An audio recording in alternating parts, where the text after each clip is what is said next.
Welcome back to the Ancestral Findings podcast. In the 1930s and 1940s, as America struggled through the Great Depression and then World War II, photography emerged as a powerful tool for documenting the resilience of everyday people. Through the lenses of pioneering photographers, the era's hardships and triumphs were preserved in images that still resonate today.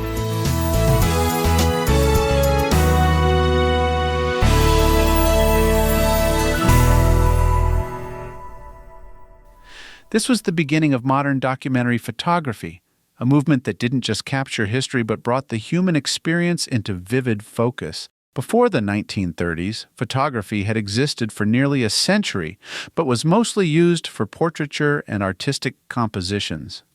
Large cameras with long exposure times made it difficult to capture spontaneous moments, so photographs were often staged. As technology advanced, however, cameras became smaller and more portable, enabling photographers to capture life as it unfolded. Photography was evolving from a tool of artistry into one of truth-telling. When the Great Depression hit in 1929, the potential of photography to capture real life took on a new significance. The economic collapse left millions of Americans struggling, and the government recognized that people needed to see, on a deeply personal level, the toll it was taking across the country. This understanding led to one of the most significant photography projects in American history. In 1935, as part of the New Deal, the U.S. government established the Farm Security Administration, FSA, to address rural poverty. Alongside programs to support struggling farmers, the FSA launched a photography project to capture the effects of the Depression on American life. This project wasn't just about documentation. It was a way to sway public opinion and build support for New Deal programs by showing the human faces behind the crisis. The FSA assembled a team of talented photographers, including Dorothea Lange, Walker Evans, Arthur Rothstein, Gordon Parks, and Ben Shahn. They traveled across the country, focusing on impoverished rural areas, and created a body of work that would define the era. Their mission was to reveal the depth of the crisis, to make the struggles of millions visible and relatable.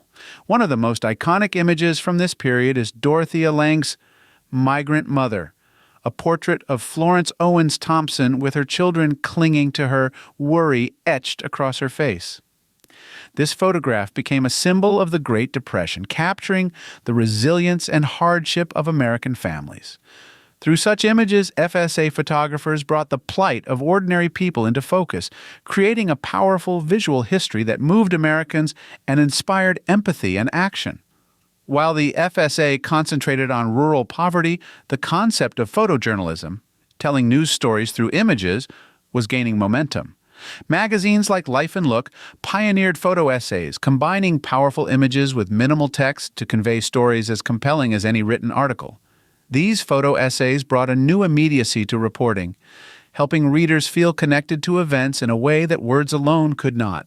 Gordon Parks, one of the first African-American photographers hired by the FSA, brought a unique perspective to his work.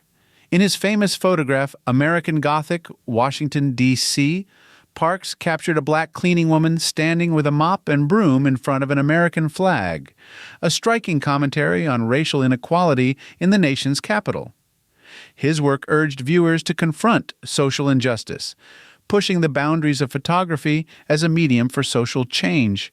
Walker Evans, another FSA photographer, took a different approach. His images were often stark and unembellished, capturing scenes like empty storefronts, worn-out homes, and tired faces with a quiet dignity.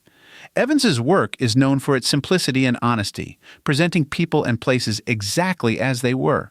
His images from the American South, later published in Let Us Now Praise Famous Men with writer James Agee, remain some of the most powerful examples of documentary photography.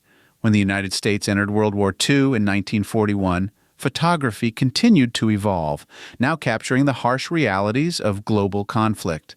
The government created the Office of War Information, OWI, to generate support for the war effort through media, including photography. Photographers like Margaret Bourke-White, Robert Capa, and W. Eugene Smith joined troops on the front lines, recording both the devastation of war and the courage of those involved. Margaret Bourke-White, known for her fearless approach, became one of the first female war correspondents. She documented everything from bombed cities to the liberation of concentration camps, capturing the resilience of soldiers and civilians alike. Her photographs brought the war's impact into clear view for Americans back home, showing not just the battles, but the profound human cost of the conflict.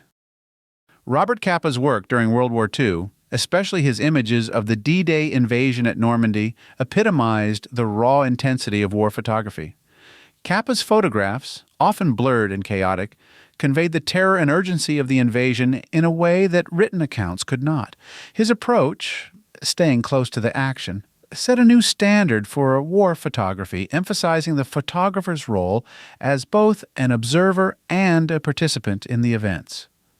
The photography that emerged during the Great Depression and World War II did more than record history. It reshaped how people understood the power of images.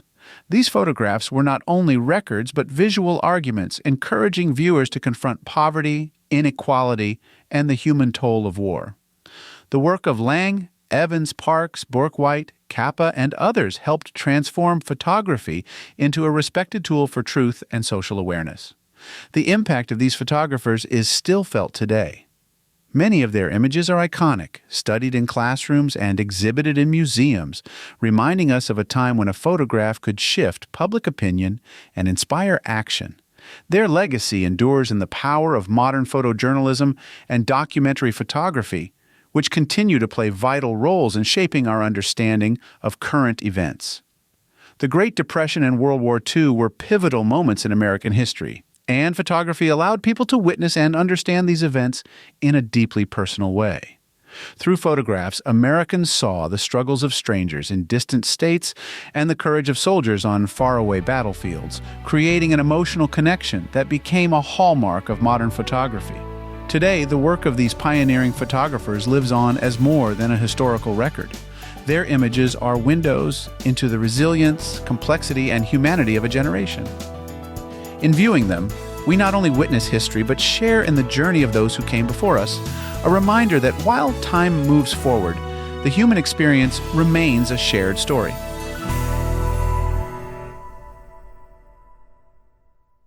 Thanks for spending time with me on the Ancestral Findings podcast.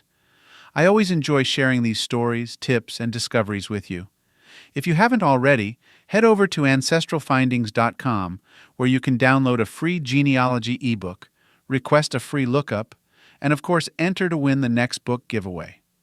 It's been an incredible journey together since 1995, and your support through these past 29 years means more to me than words can express. I'm so grateful for this wonderful community of genealogy enthusiasts who continue to inspire me every day. Keep up the great work on your family history research, and may your next find be as exciting as your first. Thank you again for being part of this journey, and as always, happy searching.